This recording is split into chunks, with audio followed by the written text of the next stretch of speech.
EVO.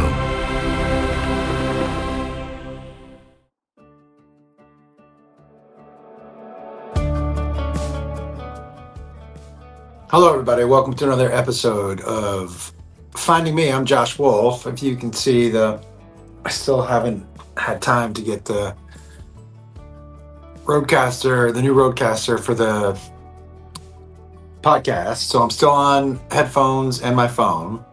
But welcome to Finding Me, a daily podcast or journal that I'm using to help hold myself accountable and find the most authentic me of who I want to be and what I want to put out in the world. And this week we kind of look, it's hard to talk about anything else. And I part of being the most authentic me for me is expressing what I think, And today I put up a post just about, I think we should agree to disagree on a lot of things, but murder and pedophilia aren't two of them. And I knew that would get reactions. I honestly haven't looked at any of them, good or bad, and I'm sure I lost followers. And I think at some time that would have bothered me. Or reading the comments, or, when you read a comment, you get mad. A lot of times you get mad because the world or a person doesn't think the way you think. That's the reason we get mad a lot of times, right? And I didn't want to do that. It wasn't about getting people to say you're a good guy or getting people to say, fuck you, you libtard. Either one. I think I'm somewhere in between both of those things, But I did have a friend of mine call me, and it was so interesting. Here's what it really comes down to: everyone's mad. Even everyone's angry. Everyone's tense. Even the right and the left, people. And what I'm finding is the genius in the anger is that, we're mad at each other instead of mad at the people that they've kept us mad at each other. One of my friends called me and was like,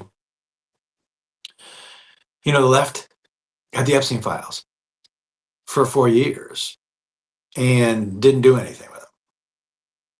That's not my understanding of it. My understanding of it is that actually legally they couldn't release anything at that time.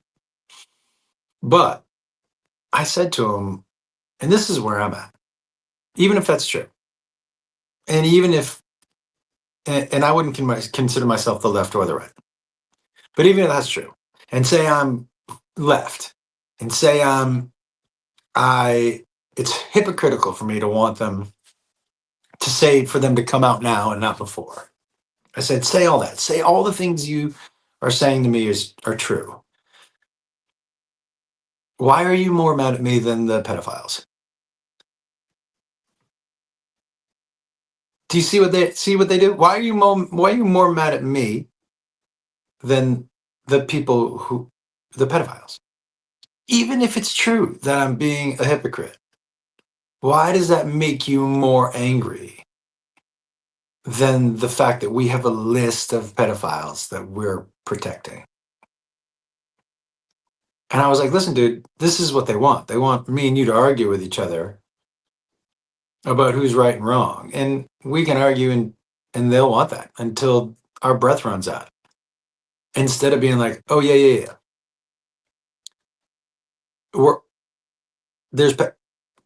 They're deflecting everything. It's the same thing with with the people being killed in Minneapolis, where the narrative comes up where he's like, that guy had a gun. Okay, cool. All this understanding all this. Maybe, maybe, not my choice to bring a gun, but I'm not a gun guy at all. I have guns because I feel like you kind of need to, but I'm not a gun guy. I would never think, oh, before I leave the house, I got to grab my gun. Never. But a lot of people do on both sides. On both sides. It shouldn't be a death sentence,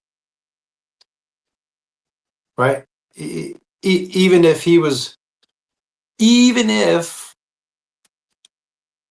see, this is why they have us arguing. Even if he was wrestling for his gun, they grabbed the gun before they shot him. So there's no clear and present danger. This is their job. So we instead of being like, whoa, nobody should have died. Yo, you know what it's like? If I walk down in South Central or any terrible neighborhood, and I at 3 a.m. with just a terrible neighborhood, just with jewelry dripping off me, and I get jumped. I shouldn't have been there. The person who jumped me still shouldn't have jumped me, and they should still go to jail. Do you know what I mean? Just because I'm dumb and I'm walking down in that neighborhood at 3 a.m. with all this doesn't mean that somebody gets to come beat me up and steal my shit. Same thing. Even if, right? This is my point why they have us arguing with each other. Like, we just got to get through all that stuff. This is the only way to keep us divided. And I have a ton of empathy. Look, man, there's that I think there's Republican, there's Democrat, there's MAGA. And I think a lot of what MAGA is people who pre-Trump never felt like they were invited to the dance, who never felt like, now I'm taking out the Nazis and the racists and all that shit. I really don't give a fuck about that. But there is a group of people who felt like they were never spoken to by any politician. And I'm not saying that this guy spoke to them or is one of them, to think of elites. He's the elite of the elites, born with a silver spoon. But when you feel like an outcast and then you're invited to join this group that the president of the United States, like it feels like this is a fuck. You're going to cling to that group. I've never been part of a group. I've never been part of a movement, I'm air quoting, this strong. I get it. I have, and I get their, I empathize people who've lived in this country for many years and felt like they've been forgotten. And I'm sure they get angrier and angrier. And I get that. Which is why I understood his first term more than his second.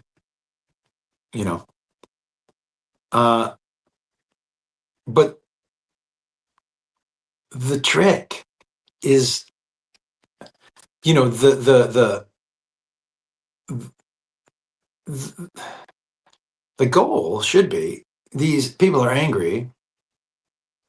Let me get them together and make them not as angry. Do you know what I mean? Be like, hey, I'm thinking about you. But we have a government right now that continues to stoke fear and anger. It's in everybody. And it's difficult to then sort through the bullshit about what we should really be angry about. To me, what happened in Minnesota to both these people who were killed has nothing to do with immigration. I, I've said this before. I was for really closing down the border and getting a good grip on what what an immigration system that works for everybody is. That's the issue, right?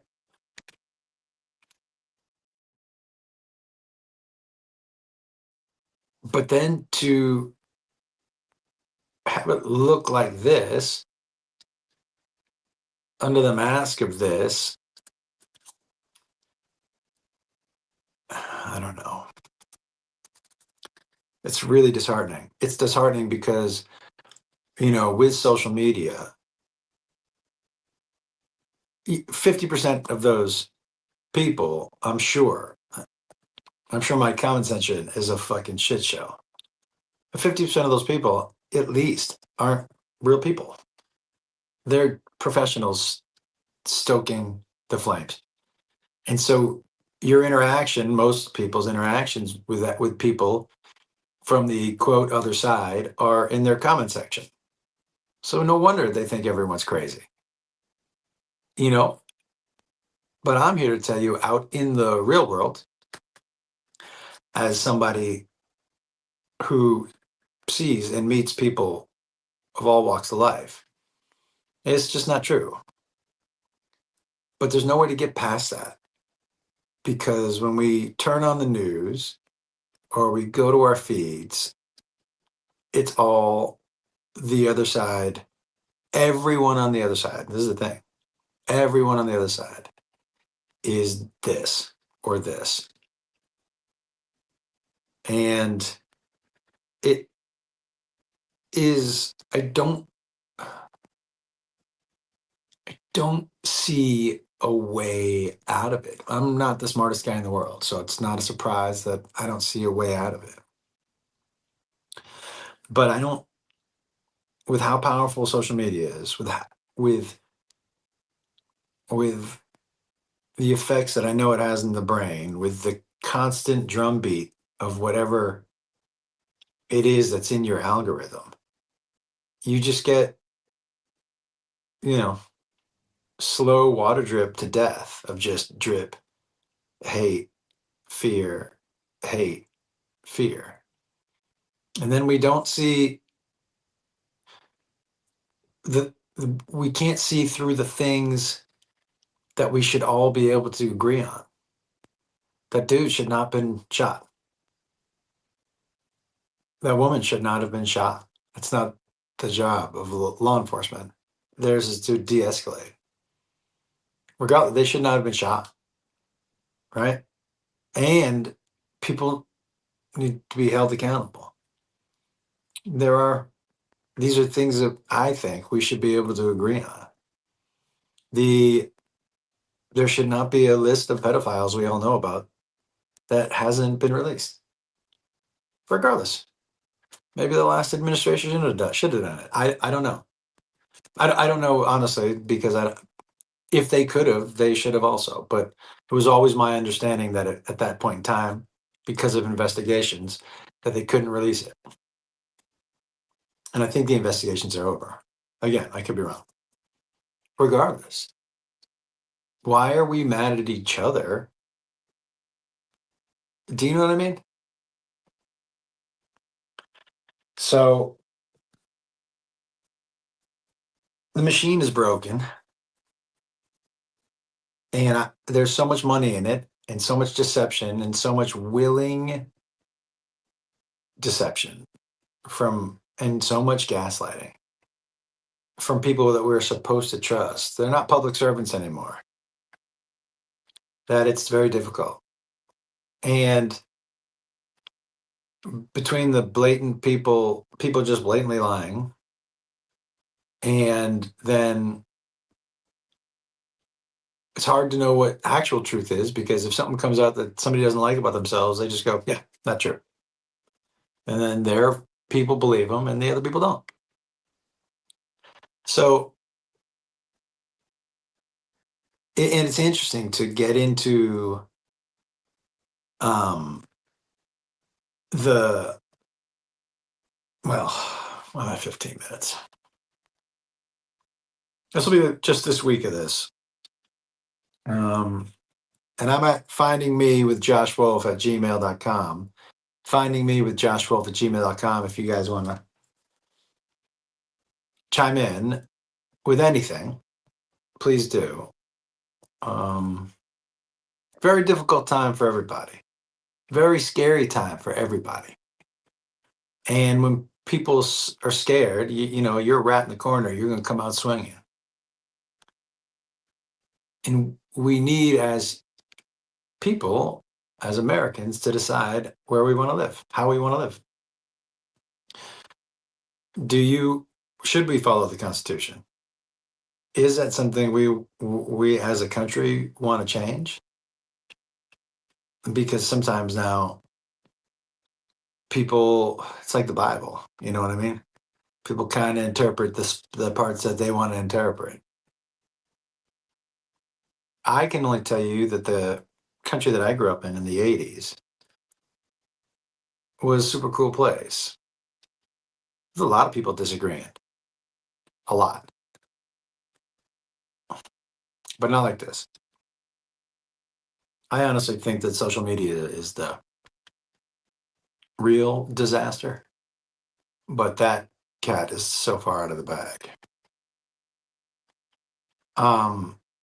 Anyways, I want to let you know that posting today and not looking at comments because I don't, and it's very freeing just to actually not care what the reason I made a post is I don't care what the opinions of strangers of me are.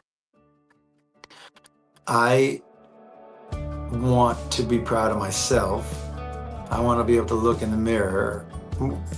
Everybody should. I want to be able to look in the mirror and be like, I'm proud of who I am. I want my kids to be proud of me. I want my grandkids to be proud of me. That I believe in something and I believe in it as just. I know I'm a good person. And that's important to me. Arguing with strangers on the internet, not important to me. I'm not going to change any minds. I'm just not. I don't think anybody is. Not online. It's why I've resisted online stuff forever. Because when you post online your opinion about stuff like this, you're actually doing things that I've always fought against doing, which is being divisive. Opinions now are divisive, which is weird. I mean, some opinions have always been divisive. But any opinion that isn't the other person's opinion is immediately divisive. Like this dude who called me. He was like, I never heard him talk like this. And I was like, we've been friends a long time, dude. It's crazy that you think this one post changes the person you've known for a long time. You know this about me, And so it's a slow drip. It's a slow drip to divide us further and further where there's no common ground. And I would just implore you to talk to each other. It's okay to hear opinions that you don't like. I talked to somebody who's sad. He was like this far away from saying that both those people deserve to die. But I needed to hear in a calm way why he felt that. And I gave my opinion.